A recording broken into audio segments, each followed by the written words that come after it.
Well, I just got back from the Scott Frost Introductory Press Conference. What did we learn? And did he win the presser? Hello, everybody, and welcome back to Charge On. As always, I am your host, Sean Green. Before we get started, a quick word from our sponsor, BetOnline. BetOnline continues to be the world's most trusted betting platform and your number one source for online betting. From the earliest odds to in-game live betting, BetOnline provides you with all the action and the ability to watch the games as they happen. With a large selection of odds on everything from football, the NBA and college basketball, NHL, the UFC. Head to BetOnline today and don't forget to use promo code BELIEVE for your welcome bonus on your first deposit. BetOnline, the game starts here. So, it is Sunday, December 8th, 8:31 p.m. I just got back. I've been at UCF all day. All day. Went to the basketball game. Wasn't supposed to go to the basketball game. I was supposed to cover the Magic game tonight. But when you announce a new UCF football head coach and you announce a press conference the next day, you kind of just make things happen. So, I was at the Scott Frost presser, and we have a lot to say. I think most of you want to just shout out all the UCF fans showing love on the new podcast. Dropped that immediately when the news dropped. I think you can safely assume we've had that just stashed away for a couple days, waiting to be released. So appreciate all positive and negative responses. I know not everybody loves our takes or opinions. That's why we're all human. We can all have our own opinions. But this is a time me and Nick have had a couple days to stew on the news that Scott Frost is going to be the head coach. And I think we're going to get into a lot of the presser stuff right now. But Nick it's been a very fun couple days, or really for us 24 hours, but we've kind of known about this for 2 days, where everybody else kind of known for one. But first of all, what's the reaction been like? I think that I can't remember a time that fans have been more passionate than right now, which for a program that's needed it, definitely says a lot. It's probably the best part of this whole thing, right? Is the fan reaction has been overwhelming. It's been so unifying, where it felt like there was just so much tugging at UCF fans here for the past year or so. And in the span of a week, it feels like it's all just gone away. And there's this new fresh energy in the building from an old face, from an old flame, if you will, who's back here at UCF. So, yeah, the reaction's been absolutely nuts. I mean, I think you've seen it on social media. I wasn't at the press conference today, obviously being in Tampa. I had major FOMO watching that thing. Where were they at, by the way? I was trying to figure out what building they were in. Yeah, they're in the venue. So that's where they play all the volleyball games. Okay.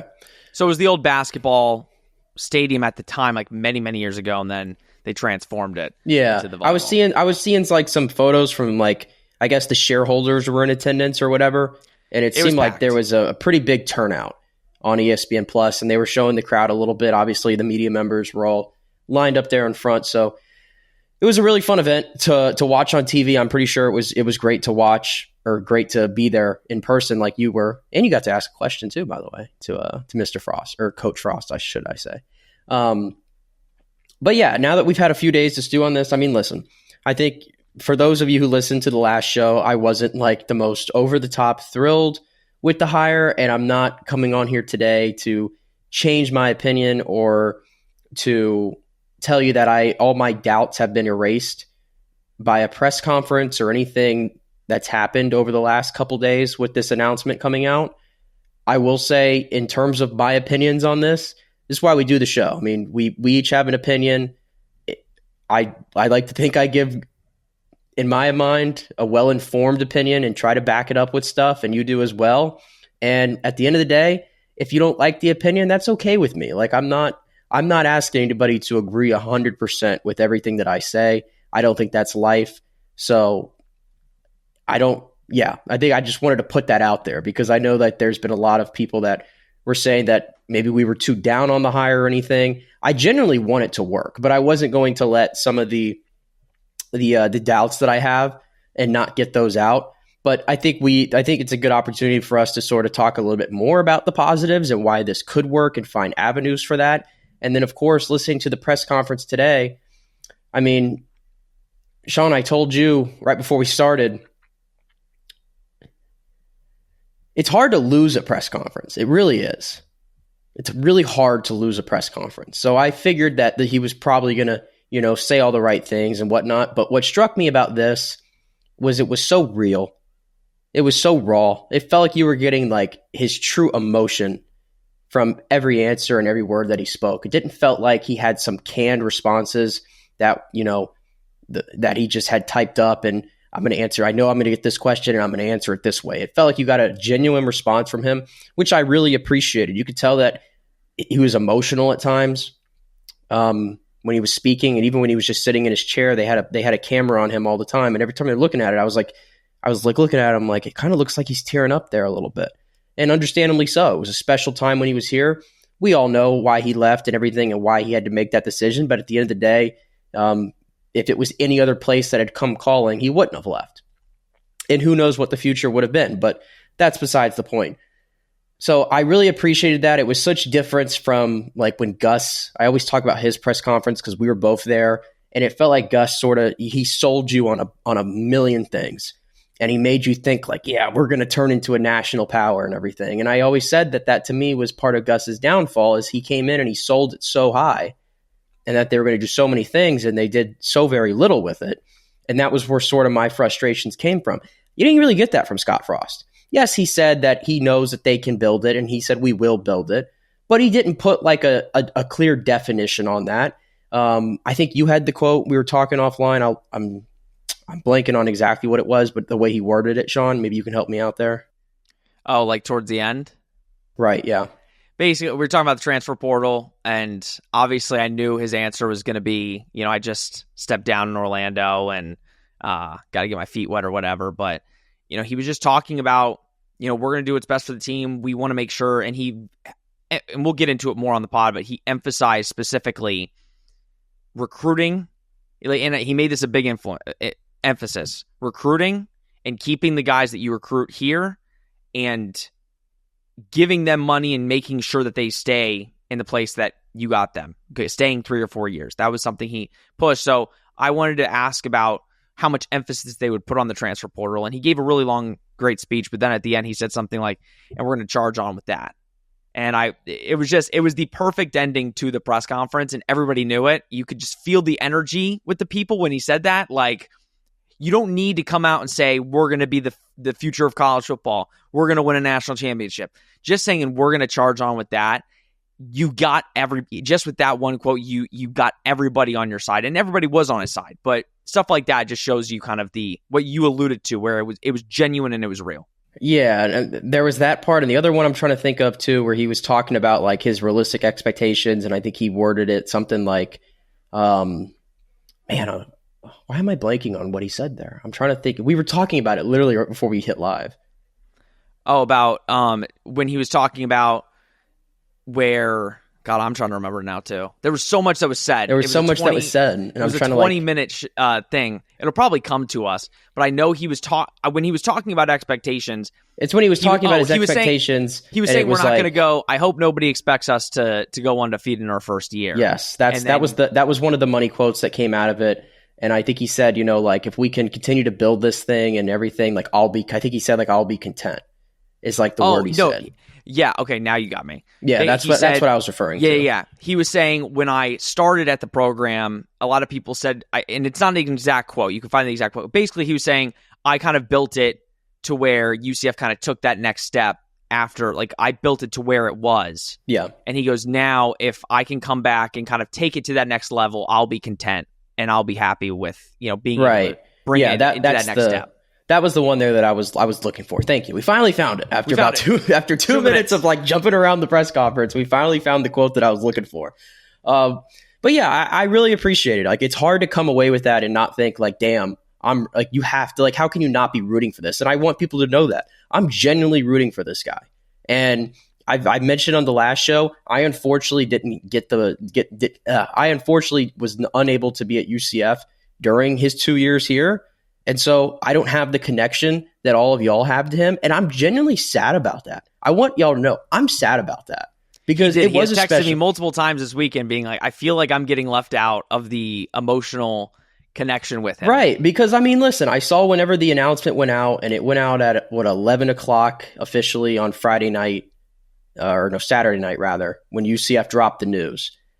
And man, it just felt like there was like this unifying thing with the fan base.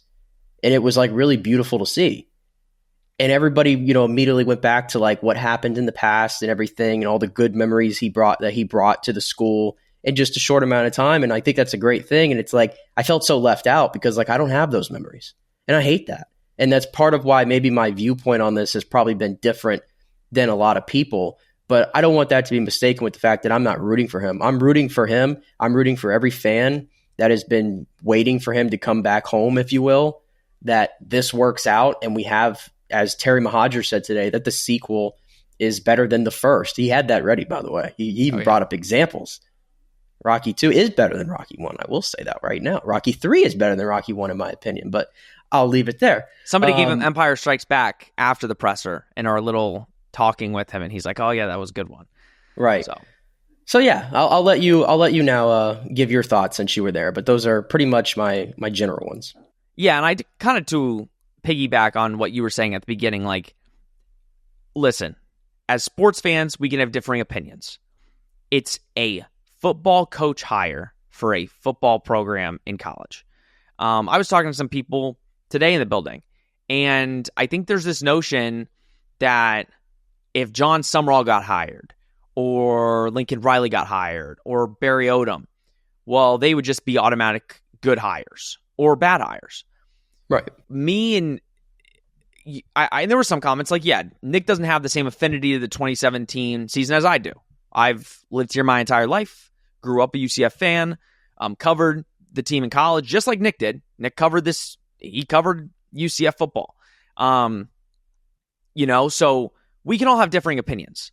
I completely, and Nick completely understands why so many people are so excited and so pumped for this hire. Frankly, over the last 2 days, I've been way more pumped. I've been way more excited. I think that is a part of my affinity with Scott Frost and a lot of the memories that they gave me when I was kind of coming up, and the best memories for UCF. Does that change my opinion that maybe this is a hire that's really going to take some time to really kind of formulate and understand itself? Sure. But I think any hire that UCF would have made would have been done the exact same thing. At the end of the day, this is, do you like the hire? Do you think they made the right hire? Me and Nick said, no, I think there's better candidates out there. We don't know the circumstances, and we'll get into some of the Nebraska talk that kind of was alluded to today where, we can kind of look at that and maybe give some caveats and some bullet points that there's a reason Terry Mohajir hired Scott Frost. And I think going into the presser today, again, I said we filmed that a couple days ago, and I've had a couple days to stew on it. And I think what Nick alluded to about him being real and not trying to create headlines, not trying to intentionally pump up a fan base, not trying to create false promises. Scott Frost went in there, spoke from the heart. And there was a couple things that he said that I think really resonated with me, and I'm sure they resonated with Nick, but not that he was throwing shade at any other coach, but he knew when he went into this press conference that everybody in attendance basically loved him, right? Like he went in, there was 1 million people in there that already loved him. He did not need to appease anybody. I think Scott Frost, and we said this on our last show, and this is where we did talk positives on this last show. I think the way Scott Frost is going about this is the 100% right way he needed to go about it. We're going to build this the right way. We're not going to take shortcuts. We're going to keep the players that are on this roster that we feel are right for this roster on the team. Didn't just say we're going to keep all the players that we're going to try to keep all our guys. No. We're going to keep the players that are on this roster that we feel is right for the team on the team. I'm not going to promise you anything on the Big 12. He made it very clear. I need to do my research, right? Because I think it was Matt Marshall that asked about the UCF Fast, UCF Fierce, right? Are you going to bring that back? And he said, listen, I need to do more research on the Big 12. I need to see what works. He said I think the fan base went into a roar after that question, I believe. And then he let it die down, and then he was like, yeah, I did sort of, I think he started, he's like, yeah, I did sort of start that sort of thing here at UCF. Then the crowd roared, and then he was like, but with that being said, we're going to be smart, is where he cut that off at, which I thought was pretty cool. No, it was. And I think, again, like Nick alluded to it's very hard to lose a press conference, but it also is very hard to outright win one, right? And I think by all intents and purposes, I think me and Nick can agree, Scott Frost scored an A+ on this press conference today. He did. And that's not to say that Gus didn't win his press conference. I think, and maybe I'm wrong, Nick, maybe you don't believe that. I think for as much positivity as there was around him, all he had to do was show up today, wave, and he didn't need to say a word. He didn't have to win anybody over. No, he had to. He did not have to win anybody over. No. With anything he said today, and yet I think he won more people over. In fact, I don't know. The more this goes on, especially last night when they put out the video, you're feeling it was the like feels, a minute-long Nick. video with the. Listen, I have a heart. I have emotions, and when I watched that video, and again, I have no connection to that 2017 team, but I'm watching that video they posted, and you could make a video, anything make you feel something. But there's the Matthew McConaughey, behind it. And man, I was like, God, you got me. You got me. And that's what I'm saying. I'm like, I genuinely hope this works out. And I think the most important thing, it's like, if you're a fan of this team, I think Scott Frost, he sort of struck a nerve with you because he just feels like UCF. And it's a crazy thing to say because Scott Frost is 49 years old, I believe, at this point. He spent 2 of those years in Orlando. 2 of them. 2 of them. And yet he feels so UCF. That's like the crazy part to me. And that to me is like the number one positive here is like you can get a coach from wherever. We all know that this is a stepping stone business and there's always going to be new opportunities and guys that are looking to go elsewhere. And I know that was an important part for you in this coaching search was somebody who was interested in not only coming here, building here, but staying here. You don't have to worry about that with anything with Scott Frost. If Scott Frost builds this back to what it was years ago or gets anywhere close to it, Scott Frost is not going to be, you're not going to have to look over your shoulder like, oh, is Scott going to leave us? Is he going to do this? It's not happening. Scott Frost is UCF as it gets. And that to me is like the number one thing that at least I can hold on to is I know that he loves the university. I know he loves the school. I know he loves the program. I mean, you listen to the way that he speaks about the players and most importantly, how the players speak about him. That was the other thing that struck out to me, Sean, when this was announced. How many former players did you see immediately come out and talk about Scott Frost? How many current players did you see immediately come out and talk about Scott Frost? And even some, I'm assuming right after I think he met with the team before the press conference and everything. Yeah. So they got to meet him and everything, got a feel for all that. Like at the end of the day, we can have our opinions on it, but that's the most important thing. What do all of the 80 to 90 players who are in that locker room, what do they think about this whole thing? And I think overwhelming majority, it seems like it's been well praised. And so we move. And we charge on.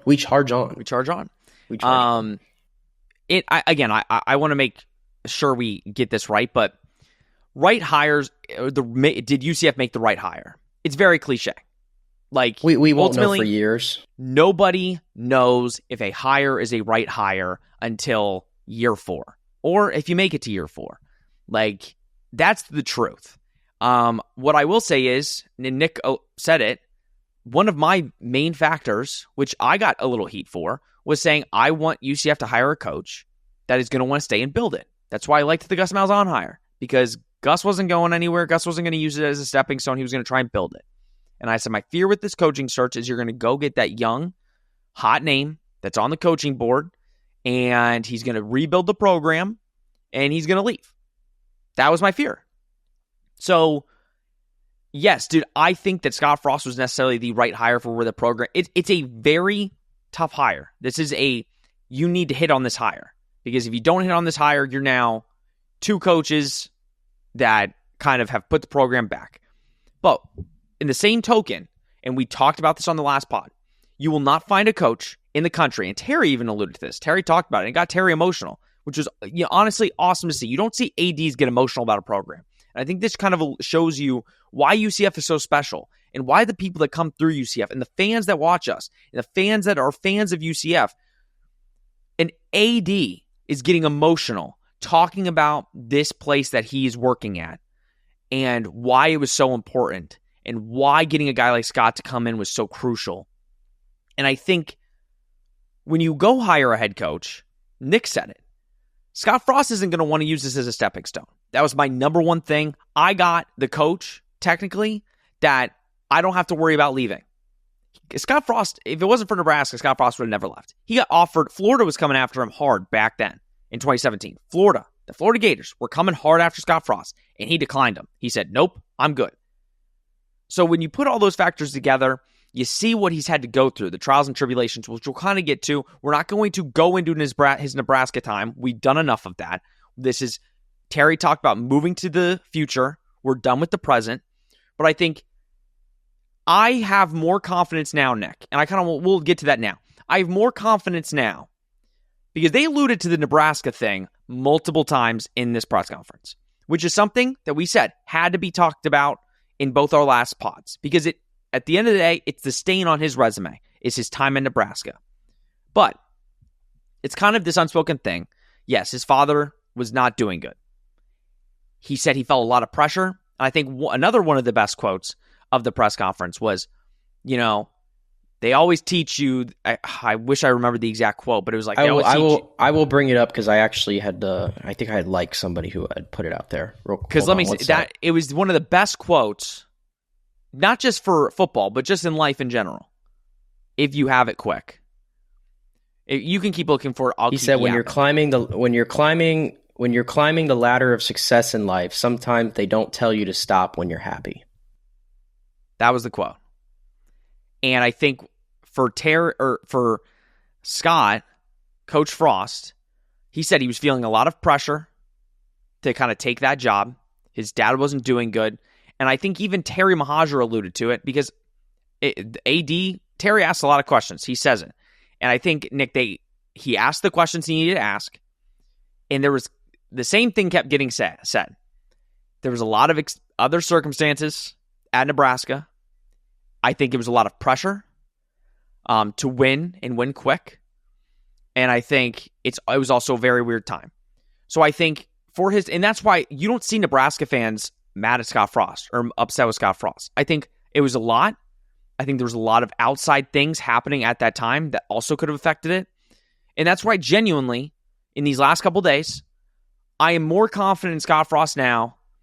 And I genuinely do think he can turn this program into what he's believing he can over what we've been hearing from that presser and what we heard at his time from Nebraska, from Terry and him, and kind of what kind of led to that. Well, here's what could give me confidence, and I probably initially overlooked this. And whenever I basically dismissed Scott Frost as a candidate. Like, I wear that. I think most fans did because they didn't think he was a serious candidate until he was. Probably so. But nonetheless, I dismissed it. This almost feels like if it doesn't work, something had to have gone. All right, I don't want to put it as cut and dry. Let me try to phrase this the right way. It feels like he is almost going to be set up so well. I'll put it this way. He's going to be set up so well to succeed. One, because, when he first took it over, let's be real. They were in a much worse spot the first time around when he came in than what they are now. But this time around, to me, he's such a well-liked hire across the board from everybody that's involved at UCF. You're going to have shareholders, you're going to have donors, you're going to have boosters, you're going to have businesses, Terry Mahajer, Alexander Cartwright. Everybody that is associated with this school wants this to work desperately. And Scott Frost wants it to work too. They are going to give him, I believe, every resource possible to get that done. That to me is the one thing that I probably overlooked is he's such a popular hire is that they're going to go all in on him. Whereas if Gus had come back for 2025, I can't say the same thing. I cannot say the same thing. But because it's Scott Frost and because of what he did here before, that buys you a lot, to be honest. And I think that's why they're going to do everything they can to hope that this does not fail. Not saying he'll fail or he won't succeed. We really don't know, obviously. But I'm just saying I think he's going to have a lot of resources in play to make sure that it does.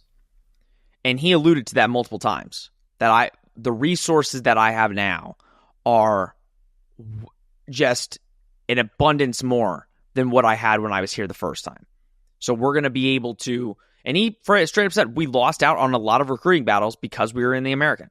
He flat out said it. And it wasn't like this thing that was like kept behind closed doors.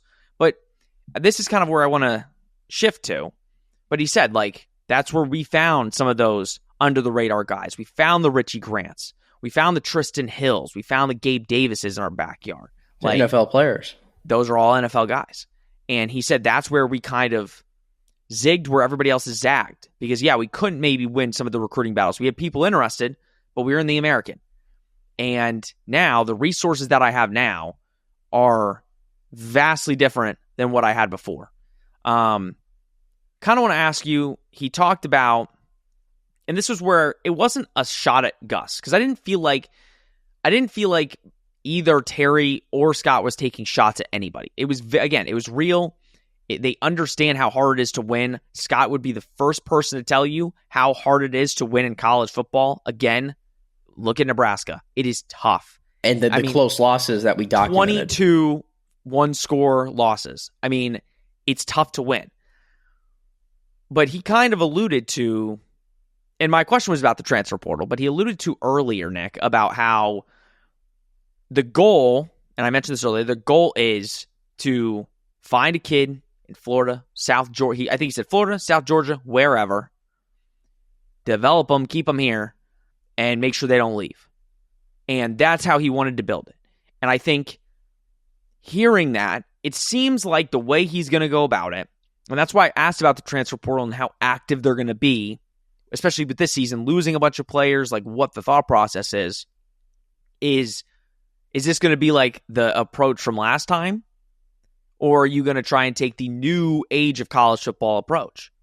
And Nick, tell me if I'm wrong, but I kind of get the vibe that it's going to be, I think he's going to try and recruit at a higher level than what he did last time.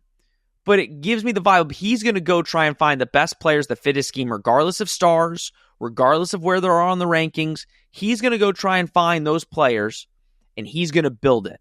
He's not going to go, I don't foresee Scott Frost having a top 30 transfer portal class. I think Scott Frost is going to try and do it, the players that he brings in on his roster, and build it that way, which is the complete opposite from what Gus Malzahn was doing. Yeah, it's a complete 180 from Gus, and I'm personally more than okay with that. I think you could see as evident the schools that are on top right now for the most part are the ones that recruit really well, and they don't have as much roster. I mean, every school has roster turnover to a degree, but the ones that are able to get high school kids in there and you can develop them at your own pace, and you sort of just start churning it out, and then you fill positions of need as they come open in the transfer portal. Use it as a supplemental tool, not the end-all, be-all. And I think that was what we always talked about with Gus. It's like, cool, we recruited in the top 40 nationally every single year that he was here. Okay, but go tell me how many of those players made a difference in 4 years. And the answer to that is not many. And I think UCF sort of became a semi-transactional program. And there's a lot of cases out there right now of transactional programs that are not exactly winning football games right now. I'm looking at you, Florida State. And it could be just a very dangerous game to play. And so if there is sort of a shift in a philosophy there, and they want to hit the ground running from a high school recruiting standpoint, and they want to develop guys, and they want to prioritize relationships, which is not going to be easy. Like at the end of the day, NIL is NIL. It is what it is. Money's money. These guys are essentially professional athletes at this point. Let's stop pretending they aren't. It's not going to be easy to try to implement that type of philosophy, but I admire that it sounds like he's at least going to try to do that, and they're not going to be so overly reliant on bringing in an entirely new team year after year after year, which I don't think you need to do that at UCF. I really don't think you. I think you have so many resources at this school to recruit at a high level and hopefully develop those kids and not have the insane roster turnover that I think we've sort of seen here recently. And what happens is, and when you miss out on those players, look at the 2024 team. How many of those transfers came in and actually hit? Not many. I think that's 4-8 happened for a reason. Let's just put it that way. So yeah, it was just it's very refreshing to hear all that. It's very refreshing to hear all that. And for somebody that, this sort of sounds like it came pretty quickly, and I know that there's a lot of questions that he probably doesn't have the best answers to right now, and that's okay. But he's basically beginning the evaluation process tonight and tomorrow and through this week, and the portal's going to open up soon. We'll see if there's a groundswell movement to get some of these guys back into the program that entered the portal. Remember, they can just come right back. They don't have to go elsewhere. So we'll see what happens with that. But I sort of first hearing him, I mean, I do like the plan that he seems to have in place at the moment. Yeah, and it's very reminiscent. Like the transfer portal when he was at UCF wasn't really a thing because players had to sit out a year. Mackenzie Milton had alluded to that in the past, saying, I mean, if there was a transfer portal, he probably would have entered in 2016. So it's a different age. I have trust that Scott Frost can manage it. And again, Terry said he talked to one of the best parts of the presser, in my opinion, was when Terry went up and took questions and was asked who he talked to. And Terry said, I talked to Sean McVay. I talked to the Rams GM. I talked to many of his former players. And I think he said, you will learn a lot about a guy when you talk to former players and say, give me the honest truth. And one thing is for sure, Scott Frost is liked by all of his former players. Not all. I mean, Donald De La Haye probably doesn't like him very much. But players love Scott Frost.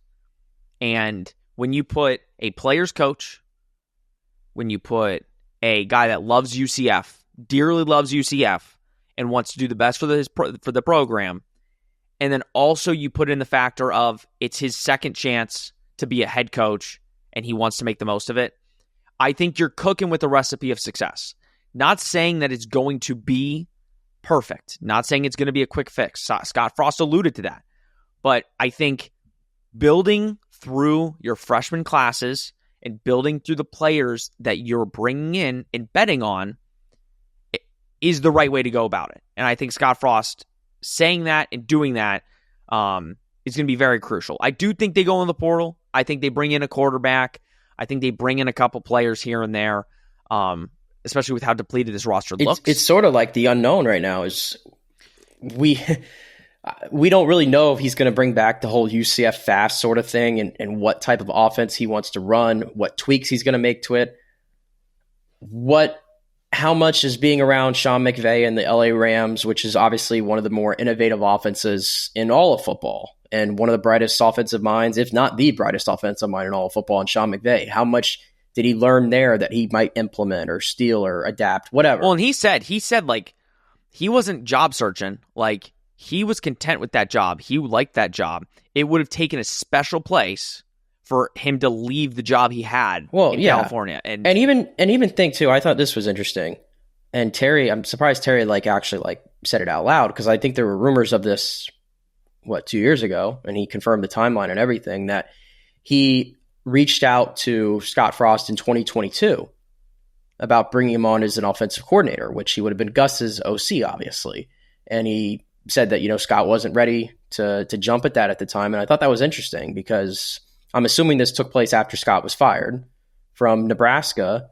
And, most people like to jump right in the next opportunity. And he sat and did nothing, I don't think, until joining the Rams as an analyst, and got a chance to get his feet back under him and get back into coaching. And when you're around a franchise like the Rams, which is very well run and very well operated with a lot of bright minds, I'm sure he learned something. I think we all would. So, but to bring that back to what you were saying, though, about the portal and what they might do and the quarterback position, it's I don't know I think it's just so unknown. It's what kind of offense are we going to have? Nobody really knows the answers to that. And that's why, I can't come on here and say, oh, it's going to be Dylan Risk. We really don't know that. He barely knows. He's probably meeting with them. He's probably talking to him now again, for all I know. He doesn't know any of these guys. So there's going to be a little bit of evaluation period here before we have some answers to those questions. Yeah, I think, again, he said, he needs to, when they were asking about the UCF fast, he said, I need to really study the Big 12 and see what the best course of action would be, what offense needs to be run. Because that's what I also think I like. With Gus, we're going to run this offense. and this is the offense we're going to run. This is my offense. With Scott Frost, it's I'm going to mold my offense to what this team best needs to be successful in the Big 12. It's not we're going to run the Scott Frost UCF fast offense from 2017. It's we're going to find out what our players do best. We're going to find out what works in the Big 12 and what best course of action we need to take to have the best offense possible. That is a head coach that gets it and understands we need to band together and figure out what works. There's no egos here. Whatever works, we're going to do. And I think, again, it gets me more excited because it's everything that, and I love Gus Malzahn as a human. Love him. He saved UCF's butt. He did. I heard some really wonderful things about him today that, I think if people knew, they wouldn't be so hard on Gus. But Gus is a good person. But this is the complete opposite of what Gus Malzahn was having at UCF. Not in a bad way, in a really good way. Scott Frost gets it. I think in that sense, Nick, you have to feel pumped and excited for kind of the changes that he's looking to make. Yeah, time will tell if this is the right hire. Again, that's with every hire. That's with every hire. I can have my questions of how this is going to work and if it's going to work, and ultimately I absolutely want it to work. But in terms of today, right now, is it the right hire? I would probably say the answer is yes to that question, because at the moment, we're all in a honeymoon phase. We're all in the honeymoon phase right now. We are. What coach would give you the best honeymoon phase than Scott Frost? There's no other guy out there. There's no other guy out there for the feeling that I think every UCF fan had this year watching that product on the field and watching that head coach sort of zap a lot of the energy and a lot of the goodwill that this program had built up with its fan base for years. Watching the bounce house be a shell of itself this year.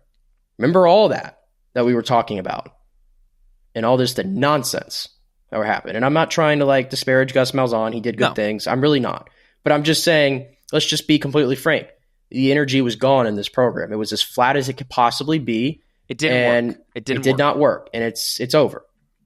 Scott Frost right now has rejuvenated everybody. And that's important at the moment. I ultimately am going to we're all going to judge this hire ultimately by what happens on the field. But for right now, in terms of energy, in terms of interest, all those things, he's the right hire right at this moment. And I don't think Scott Frost is coming in here just to live in a honeymoon phase and to not win football games. At the end of the day, he's getting hired to win football games. That is what every coach wants to do. Scott Frost is the first one to tell you that. And,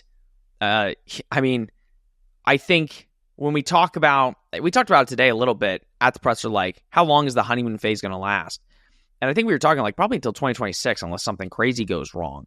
But because nobody's expecting. I don't think anybody's expecting this to be just some quick snap your fingers turnaround. No, and he was. And I don't think, and he was the first one, and that's why I appreciated how he spoke and what he said, and not putting those unrealistic expectations and coming out right away and saying we're probably not going to go undefeated, guys. So please don't hold that to me right now, because it's going to take some time to get built. So I think you're probably going to have. Yeah, I think the honeymoon phase will probably last a little longer. But like I said, that's the beauty of the clock resetting with this whole thing. And, you were talking about it. I think it is very interesting. Me and you were very nervous about next season in terms of fan excitement, fan engagement, season ticket sales. Yeah. All that just got taken care of. That's what I'm saying. Imagine, I forgot the date, but end of Utah game, we're having next season's going to be awful. Not just in terms of the team, but half the battle is getting fans to put their butts in seats and support the team. And in one hire, and listen, we all maybe had our favorites. John Summerall was me and Nick's. Now, I'm going to be honest, last couple days, maybe glad he's not the hire. And I know a lot of people had other favorites, and then people wanted Scott Frost as their favorite. There is no coach that UCF would have hired that would, in one hire, turn basically season tickets will be sold out. Every game will be sold out. The bounce house will feel like the bounce house. With one fail swoop, and even if UCF is losing games, like genuine, and I'm not saying they will, who knows? Even if UCF's losing games, the bounce house will feel like the bounce house because there will be a vibe with the program again. And for that, Terry Mohajir did an excellent job. And for Scott Frost to take the job and want to do it, I think it's perfect right now on all fronts. At the end of the day, you got to put it on the field, though. It's got to come out on the field. Yeah, and that's where all my concerns lie on the field. And I won't regurgitate any of that today. Okay, if you want to go listen to my concerns, we talked about everything. You could listen to the last show, but everything off the field, I have no concerns about. I have no concerns about, and the on the field stuff, we're going to have to ultimately find out down the road. But we've been kind of talking a little bit about Terry Mohajir and mixing him in here. I did want to point this out. I truly believe, and I think if you watch that press conference, you could see it. You mentioned it, him getting emotional and sort of like breaking down in a moment at that press conference. Nobody should ever question whether or not Terry Mohajir's all in. I mean, we could debate some of the moves he's made while he's been here at UCF. We can debate the results. All that is for sure. But sort of how Scott Frost, he has a lot of passion for this university. I think you could see that. He's always enthusiastic. It's like, I watch that and I'm like, I feel like Terry should probably get in front of a camera more. I feel like he should honestly put himself out there a little bit. Like the season started and you sort of don't even see Terry Mohajir really at all. I mean, we see him at games and everything on the field, and like if you're walking around the plaza, like you'll see him out there interacting with people a little bit. But he's sort of like, he's in the shadows. He's in the shadows, but I think he's like the most enthusiastic person that we probably have associated with any of this program. And he actually happens to be the guy, of course, that's in charge of all of it, which is a perfect fit. So I appreciate the guy's enthusiasm. And again, for him to make this hire, he has to truly believe in this. He has to 1000% be all in on this hire and feel completely confident with it. Because again, if it doesn't work out, Terry Mohajir will not be hiring another head coach at UCF. And that's the ultimate risk that Terry Mohajir took with this hire. And granted, you take that with every hire. That obviously is true for any hire. But it's a lot. And Terry believes this is the move to make. And a lot of people are going to stand by him for that. I don't think I'd mind he would mind me saying this, but Brandon Helwig said that kind of same thing to Terry, saying, Terry, you need to put your face in front of the fan base a little bit more, because when you do, your passion shines through. Like you show the passion. And yeah, like ultimately, I think Terry, I alluded to it on one of the previous podcasts about how I thought that maybe Terry would do this. Like you could see the fan base and everything on Twitter. I was nervous that Terry was going to make a decision based off of what fans wanted. I do not get that vibe from Terry Mohajir. I do not get the vibe that he made this decision based because a bunch of fans were clamoring for it. I got the vibe that Terry Mohajir went through the process. He alluded to many, many people saying this was the best job out there, and sitting Power 4 head coaches, NFL coaches, he made it very clear this job was wanted. And for him to make the hire and say why he made the hire, and even talked mildly about the Nebraska time and says, I feel confident. I know what happened. I feel we're good. We're good. I feel confident moving forward. That tells me everything I need to know. You looked at, if you did the search, you looked at the bad, you looked at the good, and you made your assumption on, is this the best hire? If you believe he's the best hire, and you made the hire based off that, I can fully get behind it. And it makes me that much more pumped and much more excited moving forward. Last thing before we get out of here, because the news ain't going to stop. If anything, I don't see me and Nick going to one episode a week for a while, because there's going to be a lot of news coming out over the next couple weeks. Obviously, transfer portal opens up tomorrow. I want to make very clear, unless some big-time player commits, we're not going to be dropping no emergency pod. I think these things are fluid. They're going to be moving. They're going to be happening as it comes through. Obviously, if something big happens, we will put an emergency pod out. But his staff, he alluded, Nick, a little bit. We'll talk about KZ. He did allude that he kind of already has some guys that are on their way, that are coming. He's obviously not going to announce that yet until he has his full staff. He mentioned a guy being on staff that's been here for a while. I don't know if he was speaking about Cam Martin. I'm assuming he means Cam Martin. But I'll say this.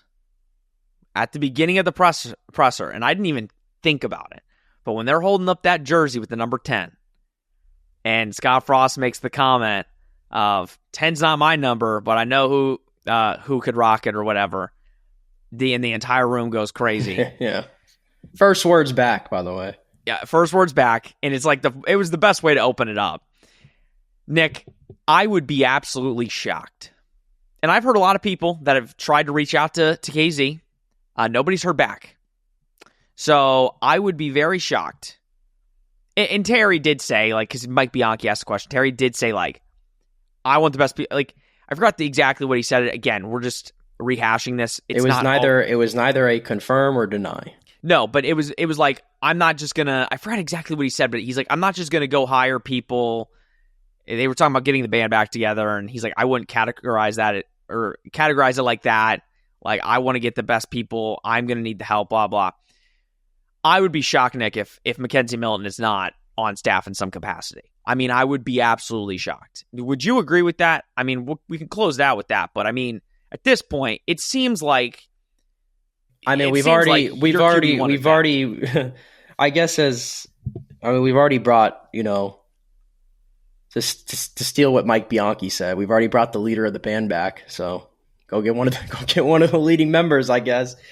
Yeah, I mean, what is Mackenzie Milton's exact title at Tennessee? I think he's offensive analyst. He's just an offensive analyst, right? Yep. Obviously, I don't think a quarterback coach, like, again, I think quarterbacks should be quarterback coaches. Not all of them can, but I think Mackenzie has had a bunch of, I mean, he took the job at Tennessee. He's been working there for a couple of years. When he was in Orlando, he was doing quarterback camps where he was training quarterbacks. I mean, I think if there's a way, and I guess I can give my take. I think I agree with Coach Frost. I don't think you should just say, let's get all of my former players and let's just bring all of the nostalgia back. I want the right people for the job. And if Mackenzie is right for the job, let's bring him. Yeah, if he's the right man for the job, I have no problem with it. I'm personally, like, I understand, like, fantasy booking this, like, let's bring in Mackenzie and let's bring in what was it? Sean Beckton, I guess, was the other name. He's on staff already. So he's already on staff. So, like, you would imagine, like, he's probably going to stay, probably stay put, you would think. But even some of the other guys that I've heard that are sort of out there, like, let's just bring them all back. Like, that might be a step too far. That might be a step too far for me personally. Mackenzie, listen, he's Mackenzie Milton. Nobody's turning that dude away. And nobody should turn that dude away. If Mackenzie Milton wants to come back, I mean, my goodness, if you're a UCF fan, I don't even know how you could contain the excitement, to be honest Christmas with you. Came early. I really couldn't. The idea of Scott Frost, being on the sideline with the headset and Mackenzie Milton standing next to him as the quarterback coach. I mean, you can't, like, again, it's a Disney Channel movie. It really is. He's at Tennessee right now. Obviously, he's with Josh Heupel, and credit to Josh, he gave him that opportunity.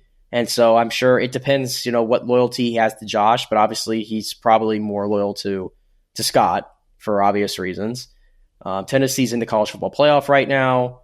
How important is his role to, everything they do there? He might have to wait till their season wraps up. I don't know. I'm just sort of like talking out loud as we go through this, but absolutely. If he wants to bring back Mackenzie Milton, I'm certainly not going to be like, oh, why are we doing that? Again, it would be universally loved. Guys, it's going to be crazy.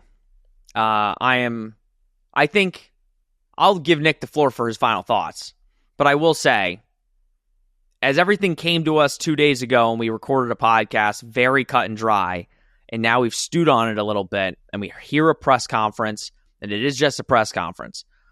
But I think it's safe to say that the excitement level has gone up tremendously, and it's only going to keep going up for a lot of the time being with staff hires and portal, what they're going to do in the portal and who might be coming back. So I think the excitement is building pretty quickly, and I think the Scott Frost era is off to a really good start. Yeah, for right now, I would say everybody, you're excited. Be excited. Absolutely be excited. At the end of the day, college football is unique because we can all say, like you can say, Sean, I'm a UCF Knight. I can say I'm a UCF Knight. For anybody who went to that school for 2 years, 1 year, 4 years, 6 years, whatever, got a degree from there, it doesn't matter. We can all say we're a UCF Knight. We're all passionate about this whole project. We might see ways differently for them to get to their ultimate goal, but at the same time, we all have the ultimate goal. And so if you're excited that Scott Frost is back, be excited. Be excited. Especially now, because your energy and your excitement was zapped from you for an entire calendar year. Now it's back. Be excited. There's no games being played right now. We don't have to judge wins and losses. We don't have to look at anything like that. Right now, it's about is Scott Frost is the head coach in 2024. That sounds like an insane statement when I say it out loud every single time. I have no idea how in the world we ended up in this timeline, but I love it. Yeah, you don't need me. I'm not coming here to also zap your energy or your excitement. I'm not. Okay, I'm just a guy with an opinion. End of story. But the more this goes on, I'm sure I will continue to warm up to it and try to analyze why things went wrong the way they did at Nebraska more and stuff like that. And we'll have plenty of time to chat about that. I already saw some Nebraska fans sort of chiming in too in the comment section and on Twitter at us, telling us sort of some of the reasons why it went sideways at Nebraska. So I appreciate those who did that because obviously it's very telling. I appreciate that. But yeah, end of the day, be excited. Be absolutely excited right now that Scott Frost is your head coach, because I would imagine for those of you who were here for 2017 or have been a fan forever, this has to be a very emotional moment for everybody involved. And listen, Nick won't say it outright. Nick's getting a little excited by the days. Nick's starting to stew in Nick. The good vibes, the good feelings. But this is why I hate emotion. This is why emotion bothers me, is because we all have it, we all feel it, and sometimes you can't hold it back. And every practical thing when I look at this hire from an on-field standpoint and how I think it would go tells me that this is so ridiculous. But I'm being dragged into the emotional side of it, even though I have no emotional connection to him, but I'm like almost living vicariously through all those who do and feeling so left out. And I'm going through it right now. Join the party. Listen, I'm going through it right now. Listen, you can vicariously live, but you can. It's feeling frosty outside. I might need to put a coat on. I don't know. Guys, we're feeling the nostalgia, and honestly, I don't hate it right now. As a podcast, this is the best case scenario for us. We're loving this. This is great. No offense to Barry Odom, great coach. Yeah, I was going to say, how much engagement do you think the Barry Odom pod would have had? Yeah, I don't think many people would be watching the Barry Odom pod. So we're happy that Scott Frost is here. We're excited to see how it gets built. A lot of news, like I said, is going to be coming out in the next days, weeks, months. And I think it's an exciting time right now for UCF football. Is it 2017 again? No, it's 2024. Scott Frost is your new head coach. What did you guys think about the presser? Again, me and Nick think he hit it out of the park. Let us know down in the comments below. Again, we've appreciated all the support over these last couple weeks. One of the most hectic weeks you can really think about in this sport. Utah game happens. Gus leaves, goes to Florida State. UCF goes on a week-long coaching search, and they go back to Scott Frost. It's been a hell of a ride, but we appreciate you all coming on it with us. So please subscribe, comment, share, do all that you do. We greatly appreciate it. I've been saying we'll see you when you see it when we're done with these. I think I got to keep saying that because genuinely I don't know when the stopping Just keep rolling on it. Guys, just keep rolling on it. Yeah, we got to keep rolling on it. This has been Charge On, presented by Bet Online. We'll see you when we see you.